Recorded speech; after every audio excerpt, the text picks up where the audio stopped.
जय माता दी। आप सभी को माघ मास गुप्त नवरात्रि की ढेरों शुभकामनाएं।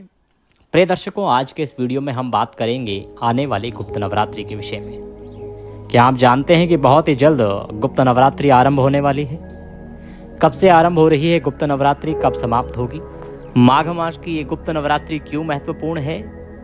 इन नवरात्रि का आप कैसे लाभ ले सकते हैं? क्या कर्म करने चाहिए, क्या नहीं करने चाहिए? क्या एक गृहस्थी व्यक्ति को गुप्त नवरात्रि रखने चाहिए कि नहीं रखने चाहिए? क्या क्या कार्य हैं जो गुप्त नवरात्रि में रखे जा सकते हैं? जवारे बोए जा सकते हैं कि नहीं? माँ की चौकी स्थापित करनी है या नहीं? किस प्रकार से उनका समापन करना है? अष्टमी को करना है, नवमी को करना है, कंजक बिठानी है या नहीं बिठानी है? और यदि हम विधि विधान से करना चाहते हैं ये नवरात्रि तो कैसे कर सकते हैं? कब हमें जवारे बोने हैं? कलश स्थापना के लिए क्या शुभ मुहूर्त रहेगा?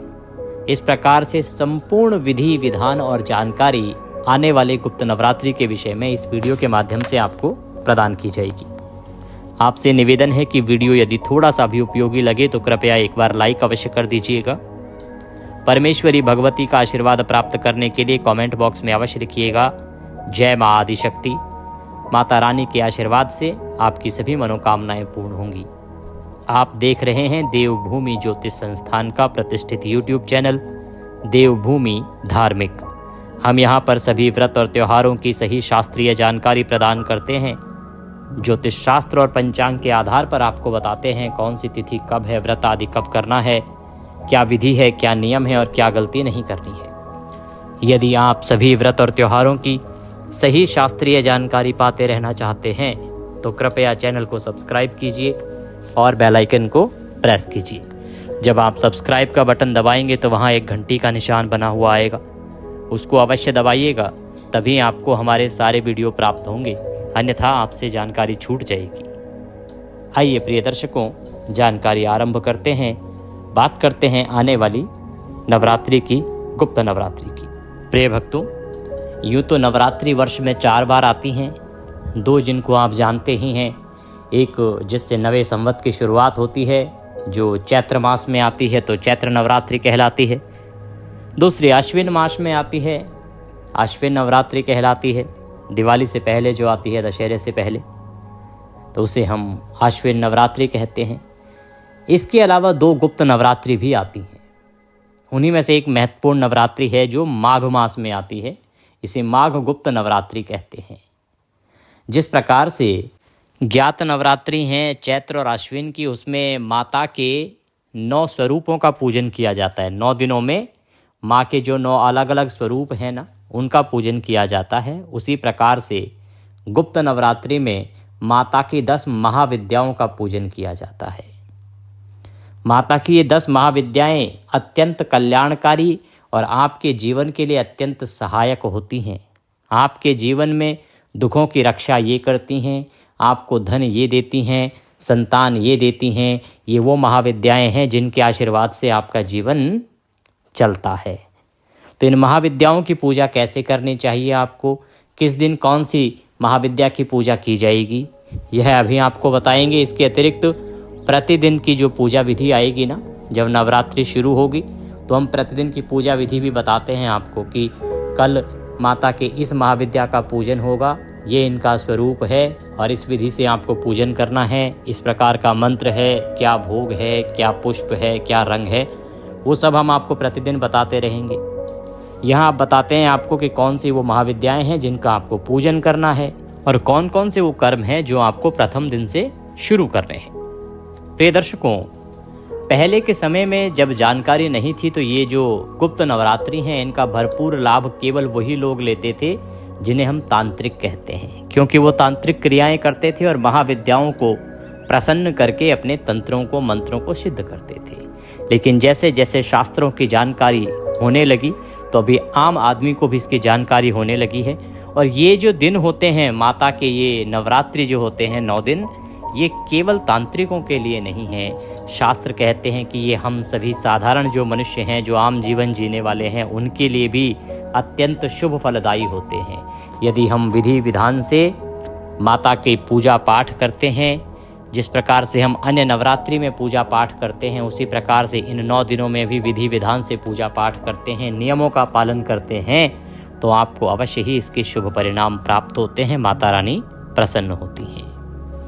बात आती है कि क्या कर्म है जो आपको करने चाहिए इन 9 दिनों में। प्रिय दर्शकों, जब गुप्त नवरात्रि आरंभ होगी तो प्रथम दिन पर आपको कलश स्थापित करना चाहिए, जैसे कि आप अन्य नवरात्रि में भी करते हैं।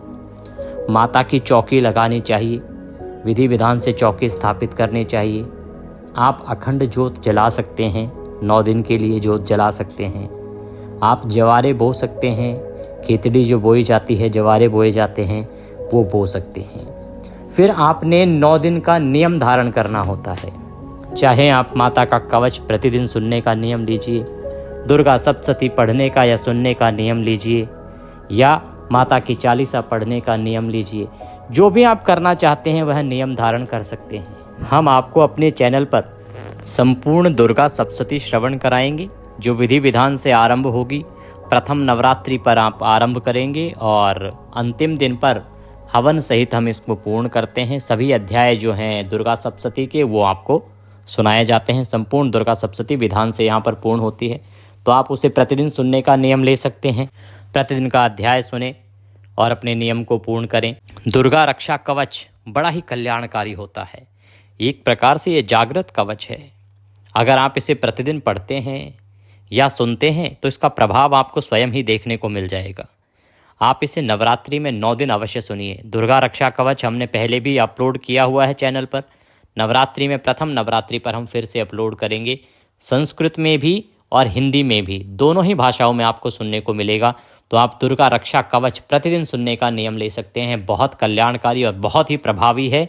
ये वो कवच है जो सदा आपकी रक्षा करता है, बुरी शक्तियों से रक्षा करता है, बुरी नज़र से रक्षा करता है, नकारात्मक ऊर्जाओं से रक्षा करता है। इसीलिए आपको दुर्गा रक्षा कवच अवश्य ही सुनना चाहिए, धारण करना चाहिए। ये वो कर्म है जिनको आप इन 9 दिनों में कर सकते हैं। अब प्रश्न उठता है कि आपको करना क्या है। तो प्रथम दिन पर, प्रथम नवरात्रि पर आपने कलश स्थापना करनी है। कलश स्थापना करने के लिए आपके पास कलश होना चाहिए। कलश आप मिट्टी का ले सकते हैं, मिट्टी का नहीं आप कोई धातु का ले सकते हैं, जैसे तांबे का या पीतल का कोई लोटा है तो आप उसको भी कलश के रूप में प्रयोग कर सकते हैं। ध्यान दीजिएगा कि आपको कलश के ऊपर पूर्ण पात्र अवश्य लेना है। उसको स्थापित करने के लिए, माता की चौकी लगाने के लिए चौकी आपके पास होनी चाहिए। उस पर बिछाने के लिए एक लाल रंग का वस्त्र लीजिएगा। अखंड ज्योत जलाने के लिए एक बड़ा दिया लीजिएगा। आप लंबी बाती बना सकते हैं या गोल बाती भी लगा सकते हैं, बाती में कोई अंतर नहीं होता है। और यदि जवारे बोना चाहते हैं, खेतड़ी बोना चाहते हैं, तो उसके लिए एक मिट्टी का सकोरा लीजिएगा। मिट्टी का जो पात्र आता है ना, ध्यान दीजिएगा कि कुछ लोग प्लास्टिक के पात्र में जवारे बोते हैं, जो कि अनुचित है। आपको प्लास्टिक के पात्र में कभी भी जवारे आदि नहीं बोने चाहिए। इसके लिए एक मिट्टी का पात्र लीजिए, उसमें जो शुद्ध रेत लेके आइए, मिट्टी लेके आइए। उपजाऊ हो तो उत्तम है, अन्यथा जो नदी का रेता होता है ना, वो भी बड़ा उपयोगी होता है, वह आप प्रयोग कर सकते हैं। दिल्ली जैसे शहरों में तो बड़े आसानी से मिल जाता है, दुकानों पे मिल जाता है, आपके यहाँ भी अवश्य ही मिल जाता होगा। माता को अर्पित करने के लिए एक चुनरी होगी जो आपको पहले से ला के रखनी होगी। इसके अतिरिक्त पूजा के लिए आपके पास रौली, मौली, पान, सुपारी, लौंग, इलायची, धूप, दीप, अक्षत, लाल रंग का पुष्प विशेष रूप से मिल जाए तो उत्तम है। एक नारियल आपने लेना है। पानी वाला नारियल आप अगर लेते हैं तो उत्तम रहेगा।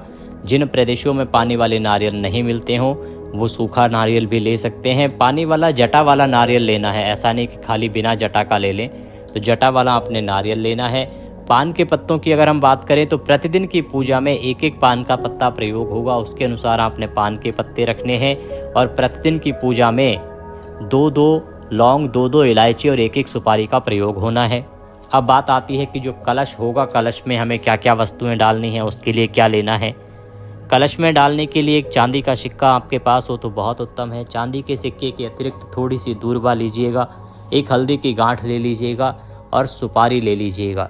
थोड़े से अक्षत चाहिएंगे। ये सामग्री है जो आपने कलश के भीतर डालनी है। ये सारी सामग्री आपने नवरात्रि से एक दिन पूर्व ही ला के रख लेनी है, जिससे कि आप विधि विधान से इसकी स्थापना कर सकें।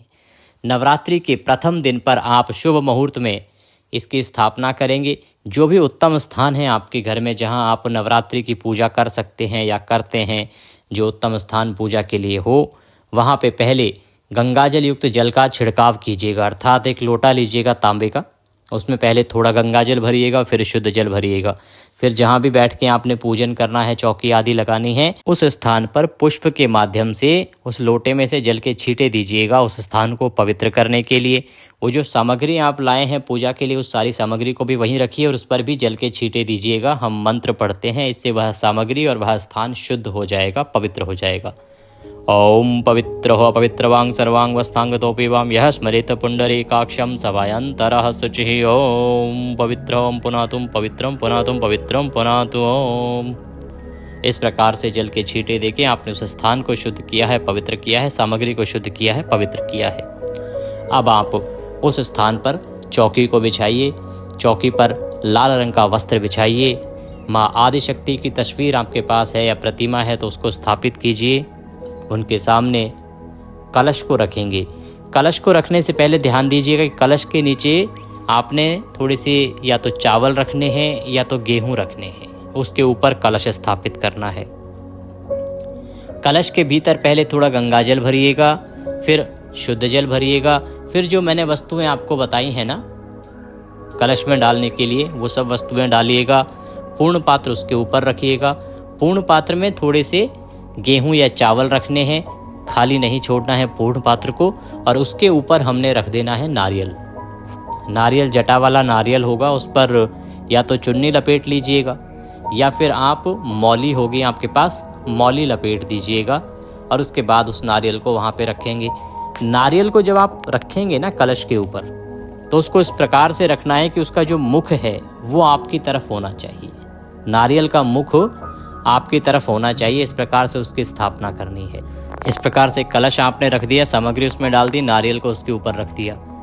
अब आपने जवारे बोने हैं। जवारे बोने तो जो खेतड़ी आदि बोने के लिए आपका मिट्टी का पात्र है उसको धो लीजिए अच्छे से। पहले धोने के बाद उसमें पहले रेता डालिए।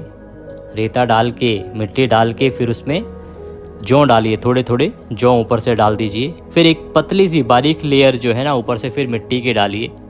थोड़े से जल के छींटे उसमें दे दीजिए और वह स्थापित कर दीजिए। अब घी का दिया रखेंगे, अखंड जोत।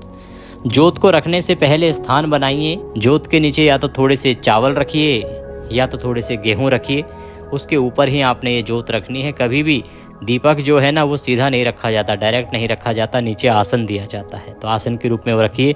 उसके ऊपर उस जोत को स्थापित कीजिए, उसमें घी भर दीजिए खूब सारा। इस प्रकार से आपने माता की तस्वीर को विराजमान किया, कलश को स्थापित किया अर्थात रखा है। पूजन के बाद उसकी स्थापना होगी। जवारे आपने बो दिए हैं और दीपक को आपने स्थापित कर दिया है, स्थान दे दिया है। ये सारी चीज़ें इस प्रकार से रख देनी है। फिर आप इनकी विधि विधान से पूजा करके स्थापना करेंगी।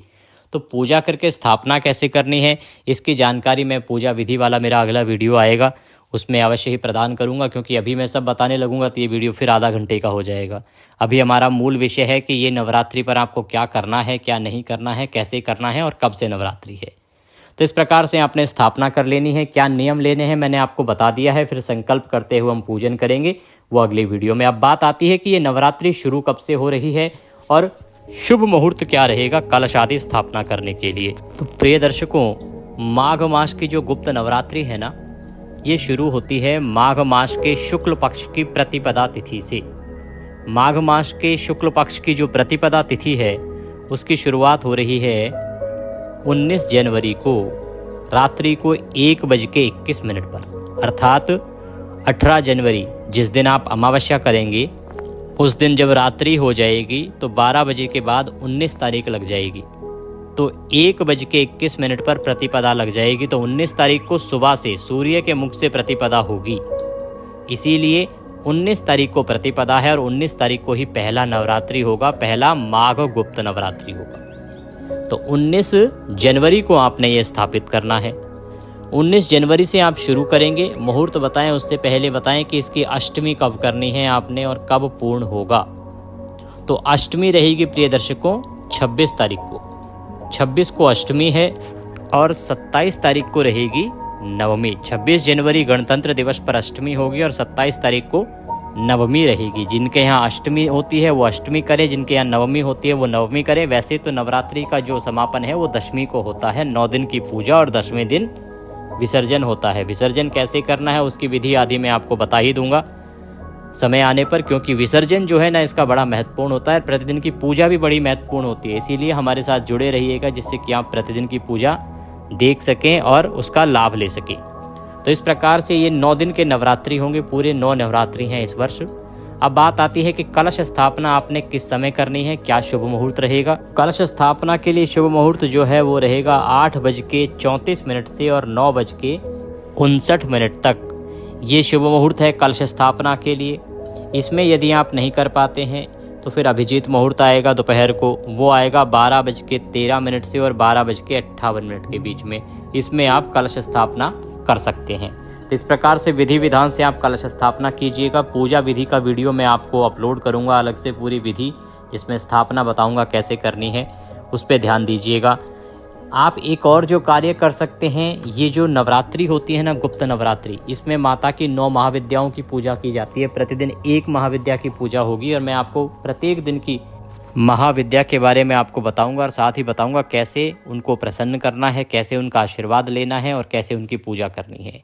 ये जो 9 दिन का जो नियम रहेगा, इसमें आप अपने गुरु मंत्र को भी सिद्ध कर सकते हैं, क्योंकि ये जो 9 दिन होते हैं ना, ये सिद्धि के लिए बड़े कल्याणकारी हैं। यदि आप कोई भी मंत्र सिद्ध करना चाहते हैं तो श्रद्धा के साथ यदि आप देवी माँ की आराधना करेंगे तो इन 9 दिनों में अवश्य ही माँ आदिशक्ति प्रसन्न होती हैं और माता के आशीर्वाद से आपके जो भी मनोकामनाएं होती हैं वो पूर्ण होती हैं, आपके मंत्र भी सिद्ध होते हैं। गुरु मंत्र यदि आपके पास है तो उसका जप करना बहुत ही उत्तम रहेगा। ये थी जानकारी माघ गुप्त नवरात्रि के विषय में। आगे महत्वपूर्ण जानकारियां हैं, इस माघ गुप्त नवरात्रि के 9 नियम क्या हैं उनके बारे में भी बताऊंगा, पूजा विधि के बारे में बताऊंगा, तो जुड़े रहिए।